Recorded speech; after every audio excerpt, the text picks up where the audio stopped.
there's no other game quite like ARK. If you've rented your own Nitrado server for ARK, then of course you obviously know this. But ARK has been compared to a tumultuous relationship. Sometimes you just need a break. Sometimes another game comes out that you'd like to try. But what do you do if you're spending money on a server for ARK? Won't you be wasting that money if you switch to playing another game for a while?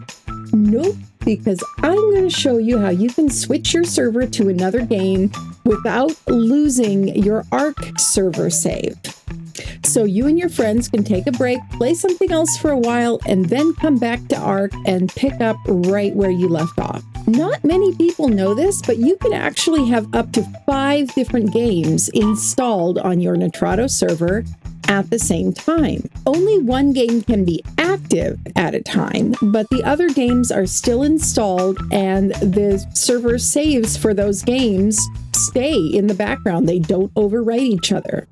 Windrose is a great game to illustrate this. It's very popular right now. They sold 500,000 copies in their first 48 hours of early access, and they've already hit over 100,000 concurrent players on Steam within the first 48 hours as well. Like I said, though, the game is currently in early access, and as a survival RPG with a strong story/quest-related element, there's a limited amount of things you can do. It currently has, they estimate, about 70 to 100 hours of gameplay if you take your time. Maybe more if you get into building cool stuff. And since the first 4 to 5 hours of gameplay are pretty similar with every playthrough, it doesn't really offer unlimited replayability, but it is a super fun game. You get to be a shipwrecked pirate, you build up gear, find treasure caches, fix up a ship, rescue your crew, and then take to the high seas to battle the pirate kings of the Caribbean. So I'm going to show you how to safely tuck your dinosaurs into bed and take a little vacation for some swashbuckling seafaring action for a week or so, and then switch right back to your current ARK breeding project or boss fight prep or whatever you're working on. It's actually really simple. Let me walk you through it.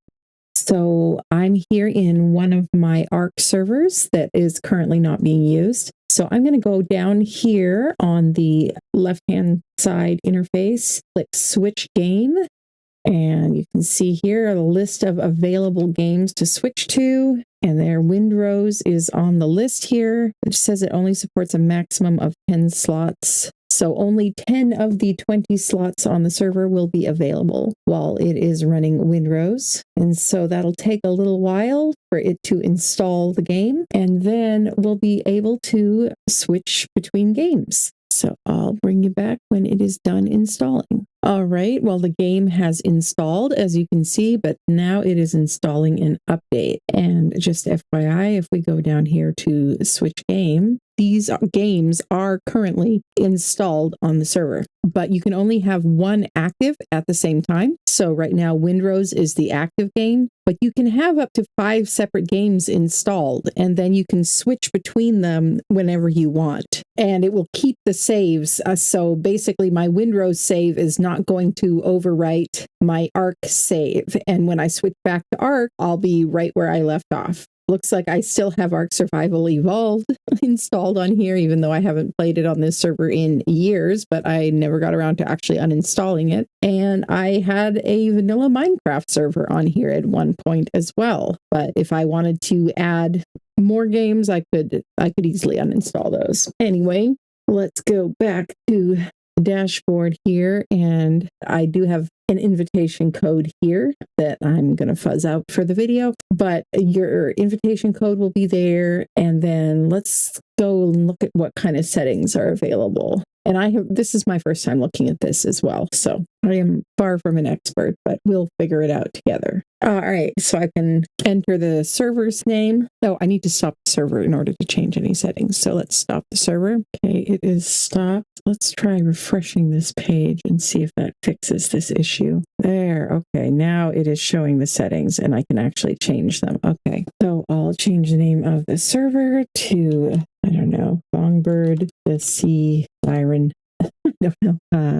I'll put a password in place. There's a world island ID. These are like seeds in Minecraft or something. So if you want to play in the exact same world design as somebody else, then you can use a special world seed. And then here's the settings that we can adjust. Okay, password set up. Okay, now we can set it up to enemy damage, ship health.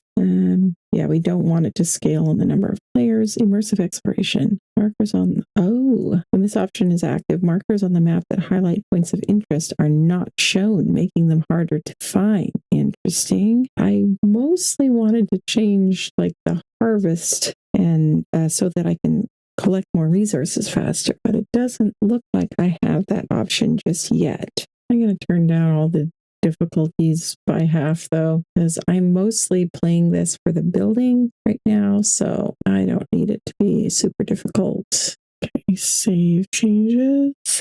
Okay, I hope they will eventually add more settings that can be adjusted. What kind of options we have under tools, like automated tasks. It's good to set up a restart for the server at least every 24 hours in case there's an update. You can set it to more often if you want, but set it to every day restart. Let's say 3 a.m. or so, my time should be good. I think that should do it. And then I will set a restart message. Avast ye swabs, server's about to blow, abandon ship. All right. We will add that. Okay. And let's turn off these other ones that are, these were the daily restarts for my ARK server. All right. We just have that one then. All right. Well, I think that's all we can do at this point then. So let's just start her up.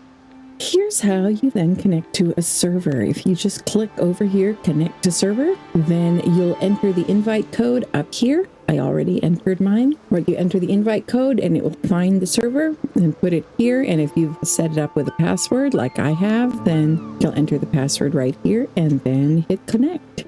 If you haven't rented your own server yet and you're thinking about it, especially now that you know you can have up to 5 different games on the same server, then make sure to check out my link in the description. If you rent your server using my link, it does help out the channel and I appreciate it very much. And make sure to also join my Discord, where I have a big area just for server owners, where we've got frequently asked questions and lots of other server owners that you can ask questions to as well, and can also help other people with their server issues. And I've got my mod lists that I use, and I make my server settings, I available for people to use to set up their ARK server with, to make it really simple, even though ARK has so many settings to choose from. So anyway, yeah, make sure to come join the Discord, especially if you decide to get your own server. That's about all there is to it. Switch back to ARK, just go back to switch game in the Nitrado UI and choose ARK Survival Ascended, and you'll be back to breeding dinos in no time. If this was helpful, don't forget to hit the like button. If you watched to the end, please put a parrot emoji in the comments. Thanks so much to my channel members and Patreons.